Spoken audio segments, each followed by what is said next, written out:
करेंगे। और सबसे पहले बात छत्तीसगढ़ की, जहां सियासत में बुलडोजर की एंट्री हो गई है। सीएम भूपेश बघेल का बयान सामने आया है। अरुण साव के बुलडोजर वाले बयान पर मुख्यमंत्री भूपेश बघेल ने पलटवार किया और कहा कि अरुण साव बुलडोजर चलाने की शुरुआत अपने घरों से करें। हम बुलडोजर चलाने पर विश्वास नहीं करते, कानून पर विश्वास करते। इसके साथ ही सीएम ने कहा कि छत्तीसगढ़ में कानून का राज है। बीजेपी के लोग नफरत की राजनीति कर रहे हैं। बीजेपी का मूल आधार नफरत और हिंसा फैलाना है।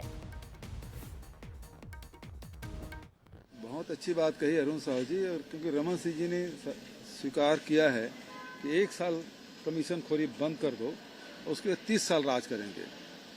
कमीशन खोरी बंद नहीं की है और सत्ता से चले गए। 15 साल की सरकार 15 सीट में सिमट गई। तो अरुण साहू जी पहले अपने घर से शुरुआत कर ले। जितने कमीशन खोर हैं, जिसको रमन सिंह जी ने कहा है, उसके पहले उसके घरों में पहले क्या चलाना है वो चलाए भाई। और हम लोग तो बुलडोजर वगैरह चलाने में विश्वास नहीं करते, कानून पे विश्वास करते हैं। कानून का राज हमारे छत्तीसगढ़ में है और विधि सम्मत कार्रवाई हम लोग करेंगे। ये नफरत की राजनीति, हिंसा की राजनीति है, और क्योंकि उसका मूल आधार ही हिंसा और नफरत है। तो चलिए अब आपको यह भी सुनवाते हैं कि अरुण साव ने क्या कुछ कहा था, जिस पर अब सीएम भूपेश का पलटवार सामने आया है। मैंने देखा नहीं है, लेकिन निश्चित रूप से जिस प्रकार से छत्तीसगढ़ में अपराध बढ़ा है, मजहबी मानसिकता के लोग जिस प्रकार से प्रदेश का वातावरण खराब कर रहे हैं, निश्चित रूप से अपराधी लोगों पर बुलडोजर तो चलना ही चाहिए। कि सरकार बनने पे बुलडोजर चलेगा, लोगों के मकान तोड़ेंगे, लोगों के आशियाना उजाड़ेंगे, तो उनको मैं विश्वास दिलाता हूं कि उनका सरकार नहीं आ रहा है। गरीबों का, आम लोगों का, यहाँ के मध्यम वर्गीय परिवार का, आदिवासियों का आशियाना नहीं उजड़ेगा, उनका झोपड़ी नहीं उजड़ेगा। कांग्रेस लोगों के आशियाना, लोगों के झोपड़ी और घर बनाने में विश्वास रखती है। और चलिए इसी पर हम और ज्यादा बातचीत करेंगे। 2 राजनीतिक मेहमान हमारे साथ जुड़ रहे हैं। बीजेपी प्रवक्ता केदार गुप्ता जी जुड़ रहे हैं, साथ ही साथ कांग्रेस प्रवक्ता घनश्याम राजू तिवारी जी जुड़ रहे हैं। आप दोनों का ही स्वागत है बंसल न्यूज पर। और सर, सबसे पहले आपके पास आना चाहूंगी, केदार गुप्ता जी आपके पास आऊंगी। जहां अरुण साव कहते हैं कि अपराध बढ़ रहा है कांग्रेस सरकार के कार्यकाल में, लेकिन सीएम भूपेश का बयान भी आपने सुना होगा कि नफरत फैलाने का काम बीजेपी कर रही है। देखिए, नफरत तो फैलाने का काम जब से कांग्रेस पार्टी देश आजाद हुआ है तब से कर रही है। जो इनकी तुष्टीकरण की नीति है, एक तरफ एक लोगों को सब चीजों में प्रश्रय देना और दूसरे तरफ दूसरे लोगों को दबाना, ये तुष्टीकरण है। और अगर कोई किसी का परिवार नष्ट करता है, किसी को चाकू मारता है, हत्या करता है, लूटपाट करता है, छेड़खानी करता है, बलात् विवाह करता है, और तो निश्चित रूप से जो गैर कानूनी काम करेंगे और विधि सम्मत, निश्चित रूप से उनके घर पर बुलडोजर चलना ही चाहिए।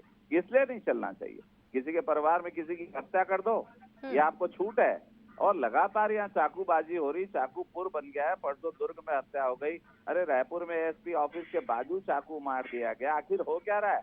महिलाओं को जिंदा जला दिया गया जा रहा है, बलात्कार हो रहा है, 5 साल की बच्ची से बलात्कार हो रहा है। फिर ये कहते हैं हम झोपड़ी बनाते हैं। अरे 16 लाख तो प्रधानमंत्री आवास बनाया नहीं, जिसका पैसा मोदी जी ने भेज दिया था। ठीक है केदार जी, जवाब भी ले लेते हैं जी।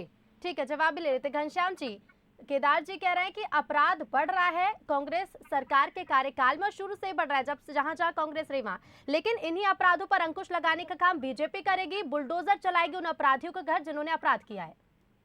देखिए, भारत एक संवैधानिक देश है, भारत में कानून बने हुए हैं। भारत के संविधान में हर अपराधियों को सजा का एक प्रावधान है। परंतु भारतीय जनता पार्टी, पहले ये बता दे, भारत के कौन सा ऐसा शासित राज्य है जहां भारतीय जनता पार्टी में अपराध ना होता हो? देखिए, अपराधी का चेहरा होता है, अपराध का चेहरा नहीं होता। छत्तीसगढ़ में कानून का राज है। जो भी अपराधी हैं, जो गैर कानूनी काम करते हैं, उनके खिलाफ में कानून संगत उस पर कार्रवाई होती है। लेकिन ये बुलडोजर वाली मानसिकता जो भारतीय जनता पार्टी की विगत दिनों दिखाई पड़ रही है, कहीं न कहीं वैमनस्यता और अपराधियों के प्रति ये जो क्रूरता दिखाई पड़ती है। एक परिवार में एक व्यक्ति अपराधी हो सकता है, लेकिन उसका पूरा परिवार अपराधी नहीं होता। उनको इस प्रकार की सजा देना कहीं न कहीं भारतीय जनता पार्टी की कुंठित मानसिकता है।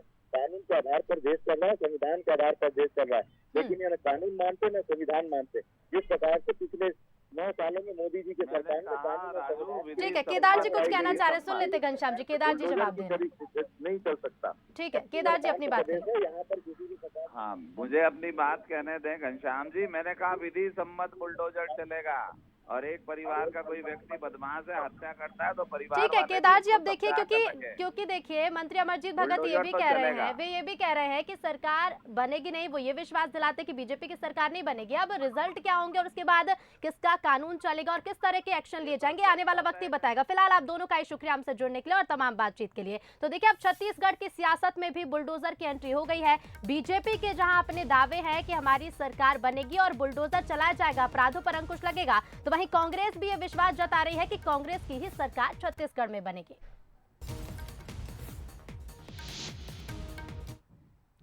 और चलिए अब बात